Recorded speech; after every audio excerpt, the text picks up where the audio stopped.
Office में रागिनी ने जैसे ही प्रमोशन के लिए शेफाली के नाम की चर्चा सुनी, वो गहरी सोच में पड़ गई। ऐसा नहीं था कि शेफाली के प्रमोशन से उसे कोई दिक्कत थी, लेकिन उसे ये समझ नहीं आ रहा था कि कल तक चीफ मैनेजर के पोस्ट के लिए उसका नाम ही सबसे आगे था, तो अचानक शेफाली का नाम कैसे आ गया। इस बार तीनों के तीनों बड़े प्रोजेक्ट मैंने हैंडल किए, कुछ नए क्लाइंट्स भी कंपनी के लिए लाई, फिर ये अचानक से शेफाली का नाम प्रमोशन के लिए किसने रिकमेंड कर दिया।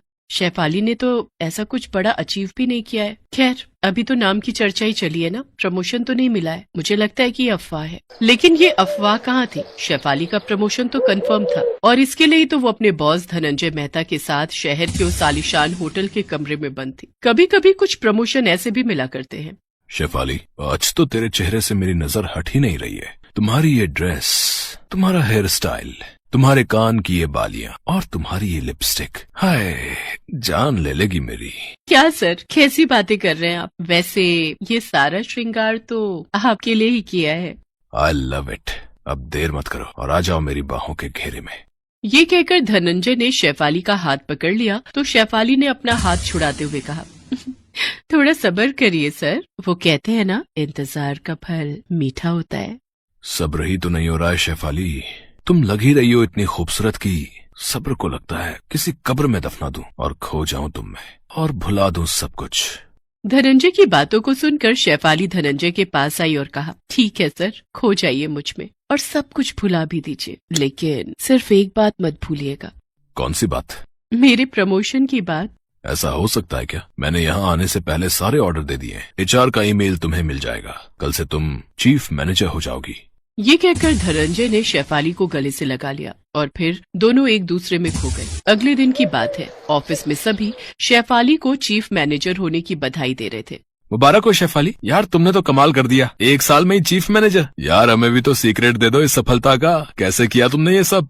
कैसे किया? क्या मतलब? सब कुछ मेहनत से ही मिलता है, सफलता का कोई शॉर्टकट नहीं। मेहनत मेहनत एंड मेहनत, बस यही करो, फिर चीफ मैनेजर क्या, एक दिन कंपनी की एमडी भी बन जाओगी। रागिनी ने भी शेफाली को शुभकामनाएं दी, लेकिन उसके दिमाग में अभी भी वही चल रहा था कि शेफाली ने ऐसा क्या किया जो उसकी जगह पर उसे प्रमोशन मिला। उस दिन उसका काम में बिल्कुल मन नहीं लग रहा था। मतलब ऑफिस में जो चल रहा था वो अफवाह नहीं थी, सच था। कोई नहीं, लेकिन मैं भी तो ये जानूं कि आखिर किस बेस पर उसे इतना बड़ा प्रमोशन मिला है। रागिनी एचआर के पास इस बात को डिस्कस करने गई तो एचआर ने कहा, ये क्या सवाल है? अरे कुछ तो बात होगी, तभी तो शेफाली के प्रमोशन का रिकमेंडेशन बॉस की ओर से आया।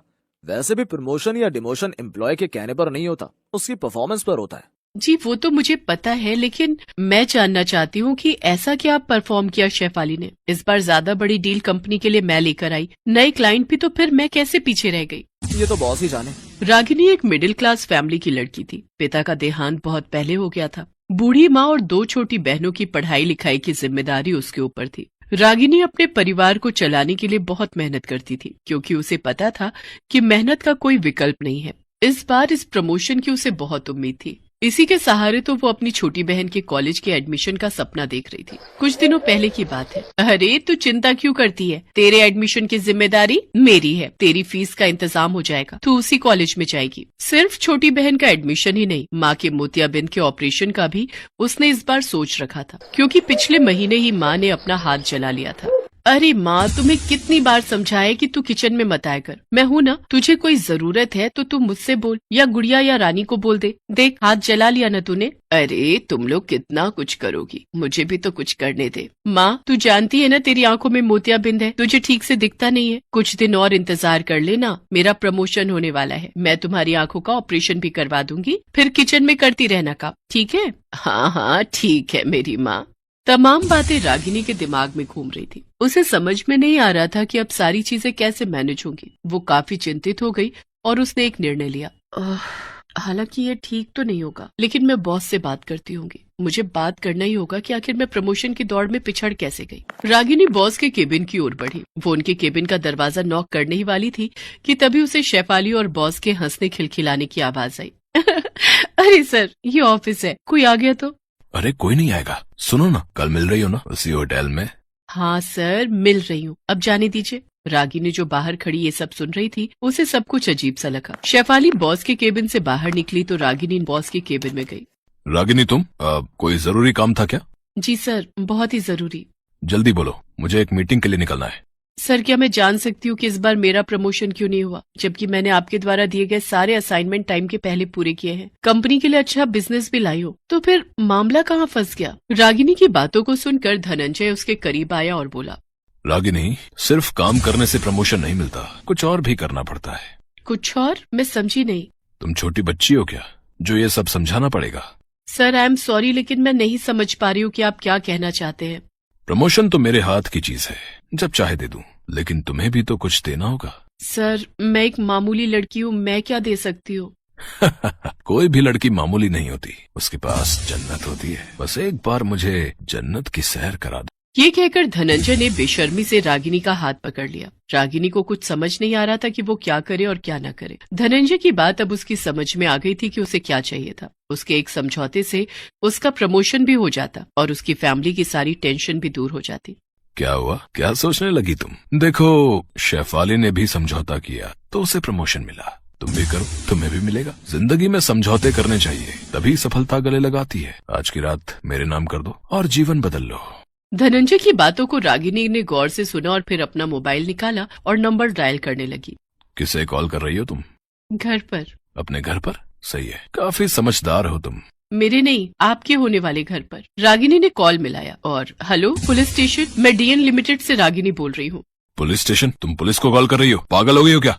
उसके बाद रागिनी ने पुलिस को सारी बातें बताई और तुरंत आने को कहा। मुझे लगा कि तुम समझदार हो, लेकिन तुम तो बड़ी बेवकूफ निकली। अरे पुलिस को क्या सबूत दोगी तुम कि मैंने तुम्हें किसी समझौते के लिए कहा है? मैं तो साफ साफ कह दूंगा कि प्रमोशन नहीं मिलने की खुन्नस में तुम मुझ पर झूठे आरोप लगा रही हो। ये कहकर धनंजय जोर जोर से हंसने लगा। पुलिस आ चुकी थी और जैसा कि धनंजय ने कहा था, पुलिस के आने के बाद वो उल्टा रागिनी पर ही इल्जाम लगाने लगा। लेकिन रागिनी तो तैयार थी एक नए हथियार के साथ। इंस्पेक्टर मंजू, धनंजय ने जो भी मुझ पर इल्जाम लगाए हैं वो सारे के सारे गलत है। और जहाँ तक रही सबूत की बात कि इन्होंने मुझसे किसी समझौते के लिए कहा है या नहीं, वो सबूत मेरे मोबाइल में है, वो सारी रिकॉर्डिंग मेरे मोबाइल में है। रागिनी ने जब शालिनी और धनंजय की बात सुनी तो उसे दाल में काला होने का अंदेशा हो गया था। धनंजय ने जब रागिनी से समझौते की बात की तो उसने वो सारी बातें रिकॉर्ड कर ली। इंस्पेक्टर मंजू ने सारी रिकॉर्डिंग देखी। मिस्टर धनंजय, सारा सच अब सामने है और तुम्हारा चेहरा भी, और ऐसे चेहरे वालों की जगह समाज में नहीं जेल में है, जो औरतों के सम्मान को ठेस पहुंचाते हैं, उनकी मजबूरी का फायदा उठाते हैं। धनंजय को जेल हो गई। रागिनी ने प्रमोशन के लिए समझौता नहीं किया, बल्कि प्रमोशन के लिए उठाए जा रहे गलत कदम की पोल खोल कर रख दी और ऑफिस की लड़कियों को भी बुरे काम के दलदल में फंसने से बचा लिया। शालिनी को भी अपनी गलती का एहसास हो गया था। उसने भी रागिनी से माफी मांगी और ईमानदारी से काम करने का प्रण लिया।